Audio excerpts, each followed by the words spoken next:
Ang mabuting balita ng Panginoon ayon kay San Mateo. Noong panahong iyon, sinabi ni Jesus sa kanyang mga alagad, "Sinasabi ko sa inyo, napakahirap mapabilang ang mga mayayaman sa pinaghaharian ng Diyos.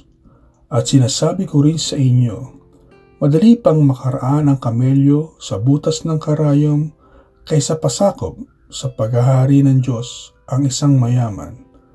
Nagtaka ang mga alagad na marinig ito, kaya't naitanong nila, "Kung gayon, sino po ang maliligtas?" Tinitigan sila ni Jesus at sinabi, "Hindi ito magagawa ng tao, ngunit magagawa ng Diyos ang lahat ng bagay." At nagsalita si Pedro, "Tingnan po ninyo, iniwan namin ang lahat at kami sumunod sa inyo. Ano po naman ang para sa amin?" Sinabi sa kanila ni Jesus, "Tandaan ninyo ito, kapag nakaluklok na ang anak ng tao sa kanyang maringal na trono sa bagong daigdig, kayong sumunod sa akin ay luluklok din sa 12 trono upang hukuman ang 12 lipi ng Israel.